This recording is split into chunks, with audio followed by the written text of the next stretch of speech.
ka baara ye jumɛn ye? Maître Mamadou Traoré, avocat à la Cour. Ayiwa Maître Mamadou Traoré kami tɛnɛn don ko maaw bɛ taa ka segin la tribunal soba la yan nɔ. Ayiwa dalu jumɛn de don mun de bɛ yan? Mun de bɛ yan? L'exercice de la session de bɛ yan pour le jugement de l'affaire d'atteinte aux biens publics. Notre bagage là est au niveau de la hakla n'aw yɛrɛ. Ayiwa Maître a daminɛ ni bi cɛ aw bɛ ɲɔgɔn sama na a bɛɛ bɛ mun de nɔ? Aw bɛ ɲɔgɔn sama la mun de bɛ yen? Procès là fɛn caman b'a kɔnɔ. A bɛ daminɛ parce que procès ni audience session a bɛ fɔ ma ko dernier interrogatoire à la barre. C'est-à-dire que ni i nɔ minɛlen don k'a jira k'a fɔ ko kɛbiri nɔfɛ ka na fɛn dɔw la enquête préliminaire a bɛ daminɛ ko o bɛ kɛ gendarme ou bien dɔgɔtɔrɔsow ɲɛkɔrɔla la a bɛ pousser vers les juges d'instruction o bɛ enquête approfondie a bɛ fɔ ma ko information préalable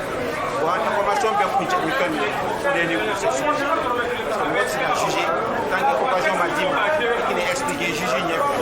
pour que k'a dɔn bon vraiment comme min i nɔ minɛ poursuivre le fɛn min na n'a ka sɔrɔ i nɔ b'a la i nɔ t'a la occasion d'i ma i expliquer pour la dernière voilà. Ayiwa an y'a ye bi de gɛlɛyara ka tɛmɛ don bɛɛ lajɛlen kan o dun ye mun ye? Non fo n'a a taga bolo don n tɛ se ka fɔ don tɔw de gɛlɛyara ka tɛmɛ bi kan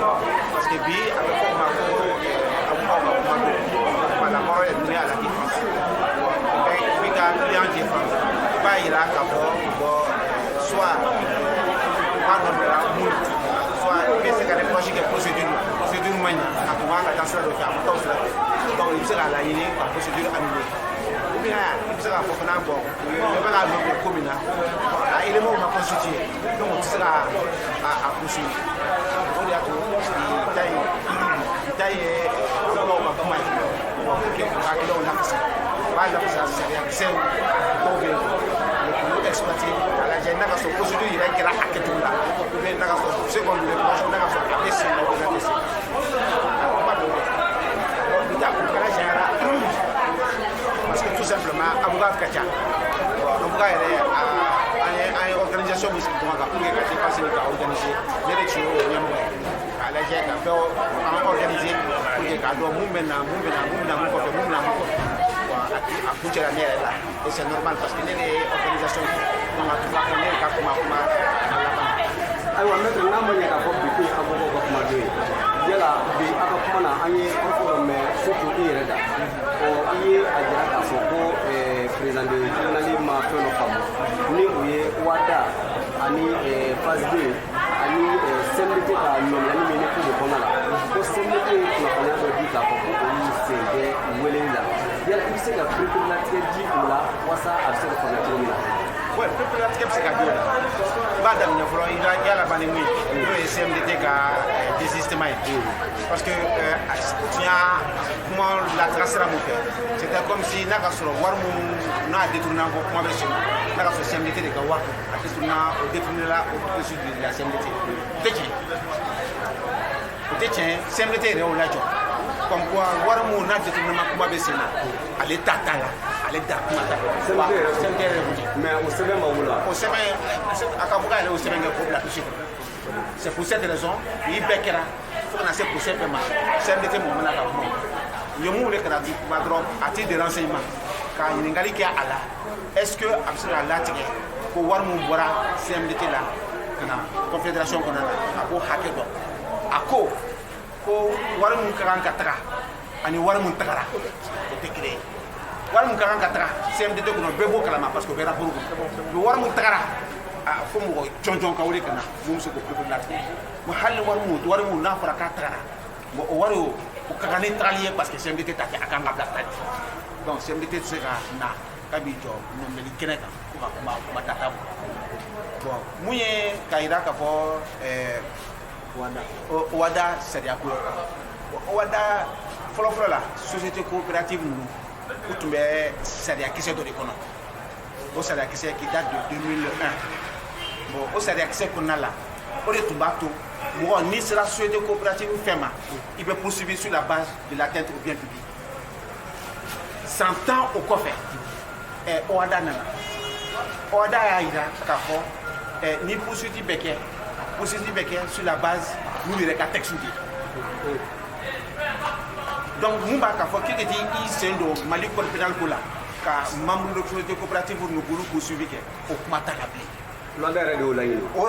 bɛ OHADA texte yɛrɛ kɔnɔ donc n'u ye an ka mɔgɔ ninnu an ka client ninnu olu labɔ ka na k'olu poursuivi sur la base d'une loi sariyakisɛ dɔ qui date de 2001 100 ans o kɔfɛ est ce que i bɛ se k'a fɔ ko sariya min ni dama ka mɔgɔ kuma la yɛrɛ la bilen société coopérative ko la k'i b'o sariyakisɛ ta ko kana mɔgɔ ninnu poursuivi yarɔ kɔni o baara tɔ ka gɛlɛn. C'est pour cette raison ne yɛrɛ ye insisté o yɔrɔ kan kosɛbɛ n ye insisté o kan kosɛbɛ ka juge ninnu attiré ka yira k'a fɔ fɔlɔ u tun ko ko u bɛ se ka poursuivre sur la base de l'atteinte au bien public. Au jour d'aujourd'hui société coopérative u ka minɛnw an'u bolofɛnw o tɛ bien public ye c'est pour la société coopérative donc c'est pour ça avocat dɔw y'a fɔ ko u bɛ ka u poursuivre sur base min kan ko k'a disqualifier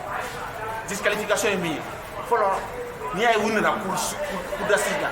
c'est parce qu'on leur reprochait des faits criminels. Fait criminalité. Maintenant, c'est un fait délictuel. Parce que ça y a encore là, c'était un crime. Parce qu'il y a atteinte au bien public sur l'ancien code pénal. Mais maintenant, ce code pénal, il faut qu'on arrête de on va dar texte de BM, on va appliquer sur ce coopérative là. Donc, vraiment, ça va faire ça. Nous, en appuyant nous, ou poursuivre sur la base des textes. Nous corona. Ou tu sais qu'à nominer au texte nous basique. OHADA nana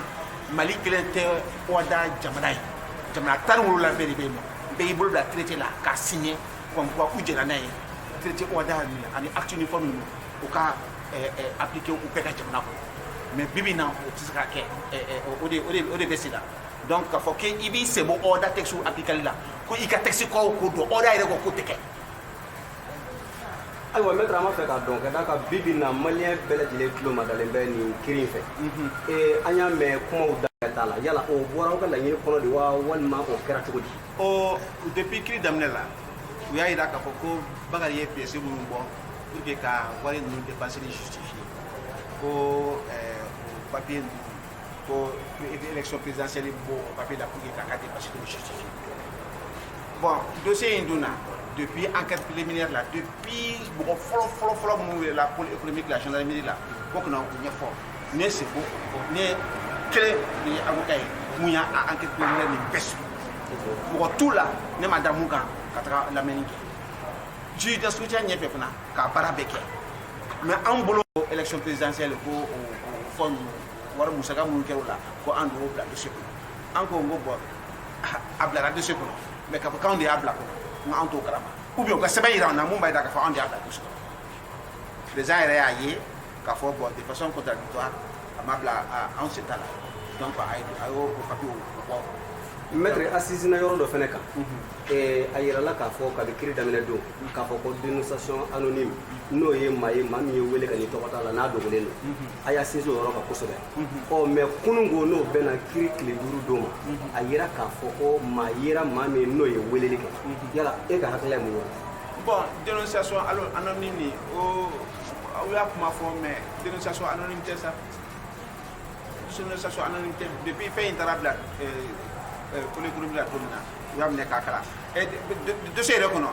mɔgɔ min ko k'ale bɛ dénonciation anonyme kɛ ale yɛrɛ taara cogo min na confédération kɔnɔ a kɛlen bɛ k'o bɛɛ ɲɛfɔ. a bɔra ka loi OHADA fɔ sisan yala aw dalen b'a la k'a fɔ juge ninnu bɛna baara kɛ ni loi OHADA in ye wa. Ils n'ont pas le choix. Donc n'u bɛna baara kɛ n'o ye. Ils n'ont pas le choix. Ok. Ne kɔni ka jate la ne bɛ sunɔgɔ tranquille fo k'an fɛrɛ d'abord baara kɛra sariyakisɛ minnu kan c'est pas sariyakisɛ ninnu tɛ se ka a to mɔgɔ ninnu bɛ yen nɔ parce que an taara ti sariyakisɛ kɔrɔw de ka enquête kɛ sur cette base là ka na juge d'instruction k'o baara kɛ ka na o présenter bibi in na o de y'a to ne ye n ka dabaliban yira juge yɛrɛ la n ko n tɛ se k'a faamuya k'a fɔ depuis 2001 société coopérative tun bɛ marcher sur la base d'une loi en 2010 texte dɔ taara sur les sociétés coopératives mais olu ka incrimination na texte minnu bɛ olu régi ni ye ko nɔgɔlen kɛ a bɛ fɔ ma incrimination kɔnɔ texte de loi da la bɛ atteinte au bien public t'a la hali Mali yɛrɛ ye sariya kisɛ mun ta en vertu des textes de loi da n'o ye